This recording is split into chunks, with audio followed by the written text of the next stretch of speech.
Hey, welcome to episode 9 of I Am Beauty and the Beast. This is Arouge, of course. I had some big news to share. The big news is that I just got engaged about a week and a half ago, and I'm so excited to share this news with you. Some of you know me from 2018, which is when this whole journey started, and you've been by my side supporting me and believing me and not judging me and just showing me all kinds of love. And so I just want to say thank you to my friends and family that have been there for me. And my fiance, he's amazing. I have been seeing him for a year. So he proposed on the 1 year anniversary of our first date. And our first date was coffee at Summer Moon in McKinney. So the fact that fast forward a year later, we're engaged and we're planning our wedding, it's kind of surreal. It hits me at times, and other times I'm just like, la, la, la, you know. But it's just been an amazing journey. And I figured I should record an episode to commemorate this day and share this win or this wonderful milestone or whatever you want to call it, right? It's great news. It is really cool. And what makes it cool is that I know exactly how I ended up here. I know exactly. And I wouldn't change anything, because if I would change something, then I wouldn't be here right now. So I really would keep everything exactly as it was. But I want to share what it is, right? What is it that I did that today I can be here and share this wonderful news with you? And I will tell you, 6 years of trying to figure stuff out to get here was not easy, but totally worth it. And I want to share what I think was the biggest factor of how I ended up engaged today. And I can tell you that without a doubt, it is all about self-acceptance. So the funny thing is, when I got divorced in 2018, self-acceptance and learning about myself was important, but that wasn't the focus. My focus was find a relationship, get married again, which is crazy because I know some people are like, yep, never doing that again. But I was just optimistic. I'm like, I just picked the bad apple, or I just messed that one up, whatever you want to say, right? Whatever excuses I made. But I thought to myself, I know what I'm doing this time. I'm going to find the right person, and it's going to be peaches and cream, and it's going to be awesome. And we're just going to get married, and let's see, I'm this many years old now, so in about 2 years, I'll be married again. That's what I was thinking. That's how easy I thought it was going to be. But it turns out that it is not easy, and the biggest reason why it was so hard is because I kept getting into relationships, and bad ones sometimes, or not so good ones other times. But my focus was being in a relationship. My focus was not working on myself. I was doing it in the background. I was working on myself. I was seeing a counselor, then I was seeing a personal coach. But I wasn't making myself the priority. I was like, well, I got to just keep doing this work in the background. But the most important thing is finding my person. And interestingly, when I met my fiance, Derek, he goes by Des, so I'll be calling him Des. So when I met Des, it was when I had basically given up on trying to find a relationship and just saying, you know what, screw it. I'm just going to live my best life, like to the max. I don't need a relationship. I'm going to focus on my kids. I'm going to focus on my work, family, friendships, and relationship, whatever. I don't care. And the biggest thing was like, I just accepted it. I just accepted that it's not time yet. The reason I hadn't met my person is that it's just not time yet. So my thinking of it's just not time yet was around the end of 2023. Around the end of 2023, I accepted that the reason why I haven't met the person who's right for me is because it's just not time yet. And that's okay. I will meet that person when I'm meant to meet them and not a moment sooner. And this acceptance, this sense of acceptance, was so powerful. And the funny thing is that I ended up meeting Des in January of 2024. So just a few months later, I'm meeting the person I'm going to marry. But at the time, I had no idea that was coming. I had no idea that was around the corner. I had no idea how soon I would be meeting this amazing, incredible human being. And so there was a level of acceptance of my journey and of myself that was unlike any other period of my life. And I know I was working on self-acceptance all along. It's just that I think I fully embraced it.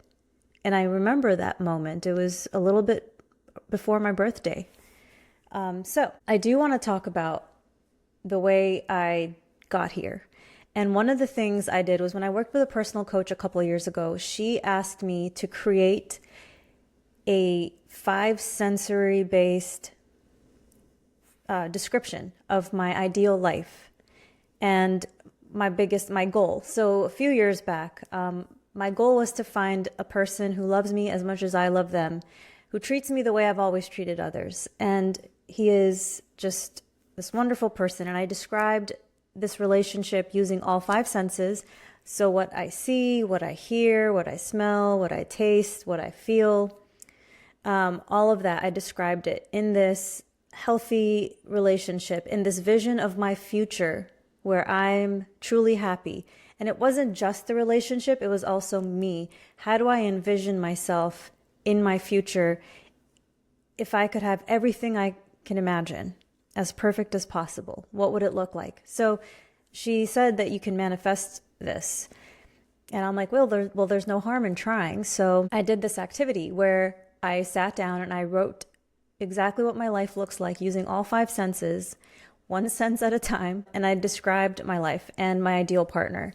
And I feel like the person that I ended up meeting far exceeds what I had written up, what I had imagined. And that's really, really cool. Going back a little bit in time, though, the self-criticism. So I just found an old journal from when I was in high school. So like 2006, 2007. And oh my gosh, now what am I saying? Oh, I'm older than that. I graduated in 2003. Oh.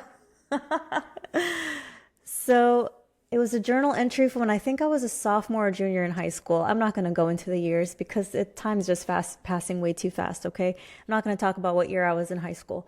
It was a sophomore or junior year entry, and I basically said, I'm fat, I'm ugly, I wish I was skinnier, I wish I was prettier, I wish somebody liked me, and I hate myself. And I wrote all of this in one entry, and I just found it a week and a half ago. And it's crazy because as I'm reading this journal entry from my 16, 15-year-old version, I'm like, whoa, that's dark. And at one point I even wrote, I wish I was dead. So I forgot about that. It's been so long that I forgot I had those intense negative feelings towards myself. And then fast forward to where I am today, I don't even recognize that those thoughts, they're like not even my own, but they're familiar because that's right. I did feel those things. And that's what I've been talking about so much is my journey of self-improvement. And that self-improvement journey entailed self-acceptance and self-love. I basically thought if somebody didn't like me or didn't have a crush on me or wanted to like be with me, it just means that I'm ugly. If I was prettier, somebody would like me. You know, if I was smarter, definitely prettier, that was a big one. If I was skinnier, I thought that would help me get into a great relationship, but that's not how that works, is it? There's one relationship in particular, after I'd done so much work on myself and I had created this idea of what my ideal partner is going to be like and what my ideal life looks like. I met somebody and this person checked all the boxes in the beginning. The first 3 months, this person checked all the boxes, and the red flags I did see, I sort of overlooked, to be honest. I'm not going to lie. And it's because I was seeing all the positive qualities. So here I was again, compromising on what I thought was important. And in my mind, I'm thinking, this guy checks all the boxes. But in reality, he kind of did, but he didn't. He checked some of the boxes for sure. But there were plenty of things that I should have been more skeptical of. For example, our first date, I asked him if he sees himself getting married, and he basically said, well, who am I to say what the universe has in store for me? I'm just going with the flow. And I'm like, okay, but do you even see that as a possibility in your future? He's like, anything's possible. That was my first red flag, and I totally ignored it in this relationship. And I'm telling you this relationship because this is kind of the turning point for me. So in this relationship, we were seeing each other for 3 months, and there was one argument in particular, and it was the last time that he and I really talked to each other. But we had an argument, and it was about something completely like should not have been a big deal. And when I tried to figure out what went wrong, where the breakdown in communication was, he basically told me to stop talking. He literally went like this gesture. And at that moment, I was like, whoa, did he literally just tell me to shut up with his hands without, like, it's like he wanted to reach out and grab my lips and close my mouth for me. He didn't do it, but this gesture, I don't do that to anybody. And at that moment, it just hit me like a ton of bricks. I felt just crushed, absolutely crushed. He accused me of just trying to pick a fight, and I was so far from the truth. Honestly, I was using all the tools I had learned, all the work, the culmination of all of my growth. I tried to use that to resolve a conflict. And the fact that he basically shut me up, or suggested that I shut myself up, that was it for me. Because I realized this person doesn't respect me enough to want to hear my point of view. This person doesn't have enough sense of ownership of what he did that hurt my feelings. And here I am trying to understand where he was coming from when he hurt my feelings. And when he refused to communicate with me, that was it for me. I was like, nope, never again am I going to be in a relationship where the person that I'm supposed to be the most open and honest with, never again am I going to be in a relationship where the person that's supposed to love me and listen to me shuts me up. I've been there before. And I'd been there before in previous relationships, even after the divorce. I'd been in relationships where I'd silenced myself over and over again. And I got better at not silencing myself. I got better at speaking up. Then I had to learn how to speak up for myself, but in a productive way. I had to learn how to control my emotions and speak from a place of calm. And I used everything that I could possibly use in my toolbox to have a healthy exchange to prevent future misunderstandings in this subject. And the person refused. So that was my turning point. That was when I was like, yeah, I'm out of here. So in my mind, the relationship was over. He reached out to me, I think it was like a week later, as if nothing was wrong, and wanted to see about like getting together. And I was basically, when he reaches out to me a week after I walk away from him, when he reaches out and I say, if I try to tell you the way you hurt my feelings, would you be willing to listen? And he basically said, stop being dramatic. You're making a big deal out of nothing, and you need to move on. And that hurt, because here I was thinking that maybe he realized he was a little harsh in the way he treated me for trying to resolve a conflict. And, you might be like, well, maybe you were being too direct. Maybe you were being too intense. You could think whatever you want to think about what I could have been doing wrong. But I know that I was doing my best. I know that my intentions were good. I know that I was coming from a good place when I was trying to resolve the conflict that led to us breaking up. So the bottom line is, I realized this person is refusing to take ownership of their part in the dynamic. He's even refusing to listen to my perspective. That was it. It was like that relationship right there was when I knew for sure I would never allow someone to talk to me like that again. I would never stay in a relationship and ignore red flags. I would never date somebody where I see the red flags and I try to make excuses for those red flags. I did that. I did that in every relationship before. I would make an excuse for red flags. I would even make excuses for pink flags, right? The ones that are not quite red flags, but you're like, well, maybe I'm worrying too much. So I decided, nope, I'm not making excuses for anybody. I know I'm showing up in the best way possible. And if they're not willing to do the same or at least try, then that person's not for me. And after that relationship, I did meet other people. I did see other people. I did have a relationship that was about 8-9 months long after that. And in that relationship, something else didn't line up.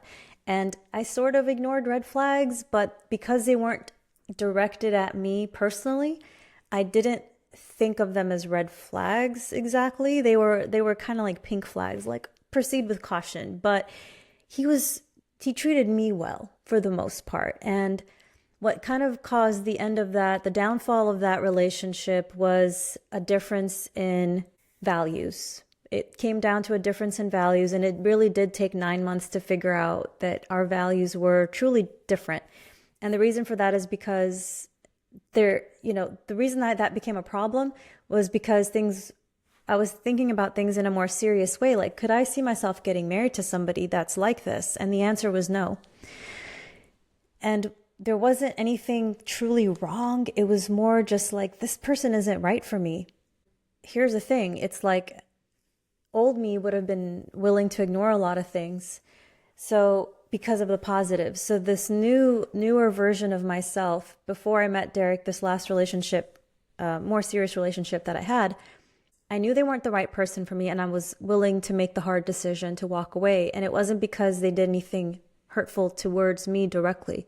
It was a difference in values. And I know I'm repeating myself a little bit. But because I was willing to walk away from that, and it in some ways it was really easy because the difference in values were so drastic, but it still sucked. I'm not going to lie. It's not easy to let go, especially when there's not something clearly wrong. But it was more of like, I think I deserve better. I think I deserve somebody that treats others better. And I'm not going to get into too much detail because I don't want to criticize someone. It's their journey. It just didn't align with my values, like I've said. But it wasn't easy. I had to accept that here, yet again, I'm alone. Again. And it's always a little bit challenging, but totally worth it. 100% worth it, and I would do it again. Except maybe if I had to repeat it, I would probably end that relationship sooner. I would end that relationship sooner for sure. One of the things that I value the most is personal growth. I knew that I would never be happy in a relationship unless they were also as invested in personal growth as I was, or more invested.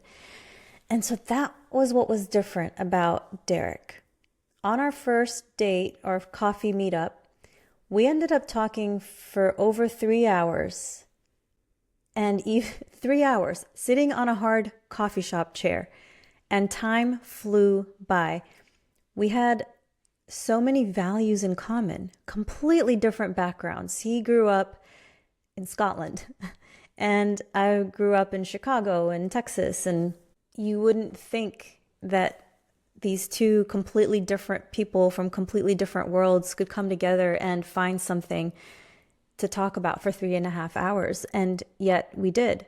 And it was all related to personal growth and our journeys. And it was all very positive. And it was all very open, where I saw how much he was taking ownership of his past. And he wasn't the first person to take ownership. It's the way he did it and the way he talked about how he does his business, how he does his life. That's what drew me to him. I was like, he's cool. And I remember at the end of that first date, I remember thinking, I want him in my life, even if we don't end up dating in a romantic way. I want him in my life. I like how he thinks. I think I have a lot to learn from him. And that's what was so cool and so different from the first day. So with Derek, with Des, our values aligned. And it helps that he doesn't drink and I don't drink alcohol. So we had that in common. So that value wasn't going to be in conflict. So I wasn't compromising. I wasn't ignoring now with Derek. I wasn't ignoring pink flags. I wasn't making excuses for him.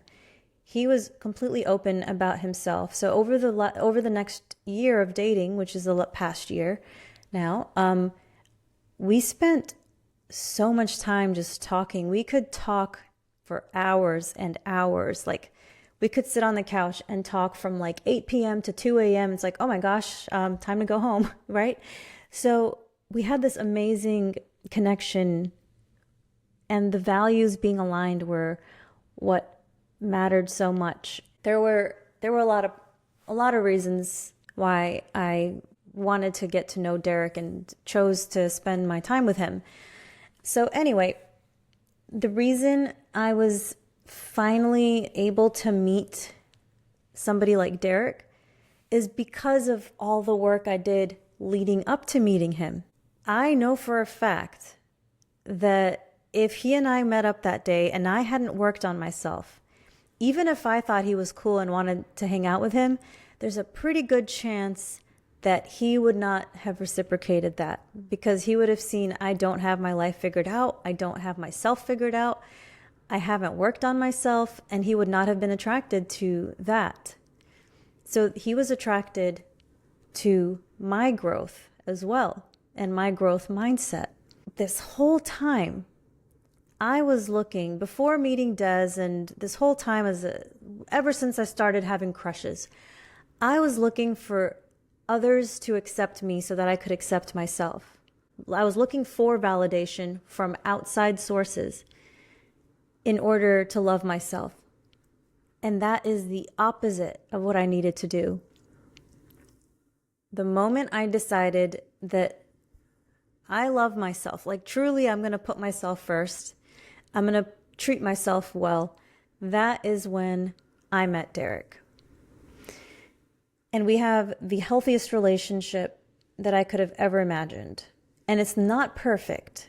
It's not that we never hurt each other's feelings by misspeaking. It's not that we are always perfect and it's always like amazing and happy-go-lucky. We have our moments where one of us says something that comes across the wrong way, or our egos kind of get in the way a little bit. And the thing is though, that we always can step back and analyze our own behaviors, or we feel safe enough to share what might have hurt our feelings.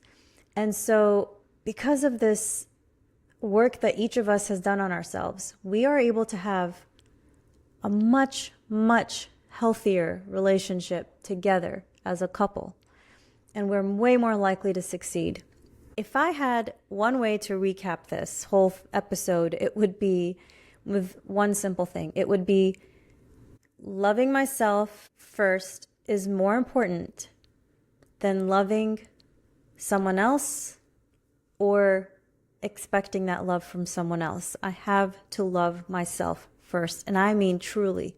I have to love all the things that I think are flaws. I have to find the positive. I also have to work on myself. I have to become a better version of myself. So I cannot love anyone else fully, and I cannot find love from someone else until I love myself completely and fully, which sounds counterintuitive. But when I love myself, I treat myself well, right? When I love myself, I take care of myself. I see the value in investing in my mental health, my physical health, my emotional health, and all of that health, right? When I am willing to put myself first and really take care of myself, I won't accept anything less from someone else. Why would I choose to be in a relationship with someone who doesn't treat me better than I treat myself? Why would I choose to be in a relationship with someone who makes me sad and hurts my feelings and puts me down? Screw that. I'm happy with myself. I'm happy in my own company. I'll play Diablo 4 on my, or actually Diablo 3. Diablo 4 is a newer thing, but I'll play Diablo on the Nintendo Switch. I'll write a new song. I'll think about a new podcast episode and then get distracted and never get around to it. There's so much I can do by myself. I can hang out with the dogs. I can go see my parents. I can go hang out with my siblings. There's so much I can do. And the big one, my kids, right? But it's about finding this harmony and this sense of happiness in my own life, all by myself, first. Then if someone else tries to come into it, my bar is set so high that if they're not helping raise it, then I'm like, no thanks. I mean, it's as simple as like muffins, for example. If you can make yourself delicious blueberry muffins, will you go out and buy cruddy muffins? Like dry cardboardy muffins for yourself? No, why would you do that? If your life is already in really good shape, then you're not going to compromise by adding things into it that mess it up. However, if let's swap it out, your muffins are cruddy and crumbly and dry cardboardy, and you find, some muffins at an outlet that are like expiring tomorrow, but you're like, well, these are better than the muffins I can make. And then you eat them and then, you're like, I guess they're all right. They're better than what I can make at home. So I guess it's cool. And you just keep buying like almost expired muffins because it's better than what you got. Is that really how you want to live? Do you want to live the life of eating almost expired muffins because you don't think you can do any better? I don't think so. I think everybody deserves a good muffin. I think everyone deserves to have a really good life on their own. You might be thinking, how am I supposed to do that? It's not about having a big bank account. So it's not about having $500,000 in your bank account. It's maybe having the 500 so you know that you're okay because you know how to spend that 500 wisely, and you don't need somebody to come along who's got money to take care of you and then also treat you bad. You know what I'm saying? So having your ish together and then finding someone who also has their shit together is ideal. What's not ideal is looking for someone to fill all the holes in your life. And I could go on and on about how that's romanticized. The world makes us think that we need to be saved or we need to go save someone. Guys are supposed to go save somebody and women need to get saved. And I grew up with that, right? The whole like Disney princess thing. The old school Disney princess always needed to be saved. And the prince was always saving. And you can switch it up. You can switch it up to where there's a girl who likes to save people and she ends up finding guys who need saving. But those are relationships that maybe will work to some degree, but I don't, in my unprofessional yet my experienced point of view, life experience point of view, you can't have a healthy, long-lasting relationship when you have two unhealthy people trying to make it work. It might work for a little while, but sooner or later someone's going to be unhappy and it's going to all fall apart. Unless it doesn't fall apart and it's out of necessity that you just stick through it for a long, long time. Yeah, sorry about that. That's a little bit dark, but that was my life for a while. It was dark. It was me looking for someone to save me. I needed someone to come along and save me. It would have been great back in 2017 if some knight in shining armor just showed up and was like, hey, you deserve better. Let me save you. That doesn't happen in real life, but boy, did I wish it would, right? Because I needed someone to help me escape my marriage. But no one was going to show up for me. I had to show up for myself. And my life changed when I started showing up for myself. So I want you to show up for yourself. I want you to treat yourself the best you possibly can. Instead of saying, I wish someone would do this for me, do it for yourself. Go treat yourself to a nice dinner. No one cares. They might look at you because you're sitting by yourself, but so what? What happens? Nothing. It's no big deal. Go take care of yourself. Go watch a movie in a theater by yourself. I've done it. I've done it once. it was scary. I was like, I can't believe I'm going to a movie theater by myself, but I want someone else to take me to the movies. Why not just take myself? And then you know what I did afterwards? I stopped at Tiff Streets and I got myself some cookies. I think I got a cookie. I was trying to be mindful. So I got a cookie. I got a chocolate chip cookie, and boy, did it taste good. And that popcorn in the movie theater was also yummy. I can take care of myself. I don't need someone to take me on a date in order to have happy, good feelings. I can do that for myself. So I encourage you that if you're hoping that someone else shows up in your life and does those things to make you happy, I encourage you to switch it up. I encourage you to see if there's a way you can do it for yourself. Instead of waiting for a man to buy you jewelry, go buy yourself jewelry. And I'm not saying this because I'm saying screw men. Far from it. It's about saying screw whatever I think I need and focus on what actually matters.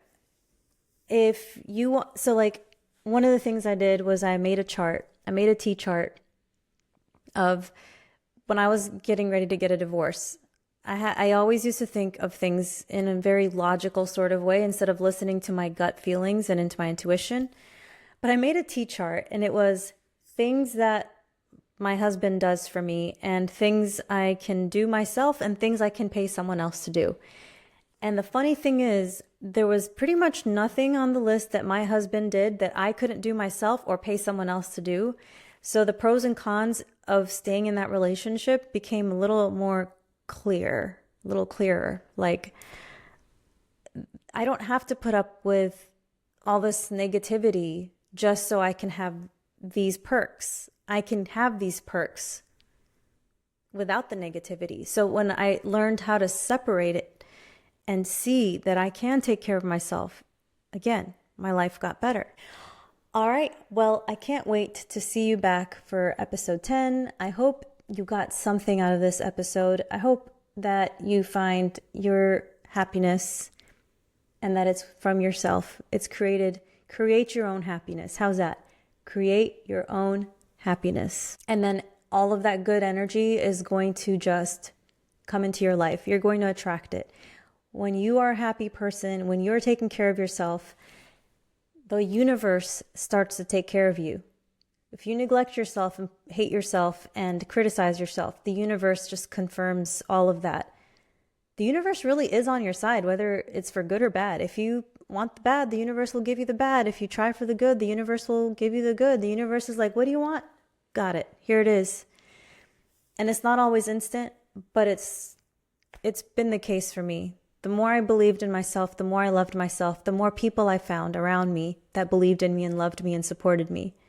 And the old ones, the old friends, the old contacts, the old relationships that didn't believe in me and didn't support me and didn't love me, they didn't like my new energy. They didn't like me loving myself, and they fell off. You know, they gradually found their own way, and I found my own, and life's been so much better. So thank you again for your support. Thank you again so much for being with me in this journey, and I can't wait to see you next time.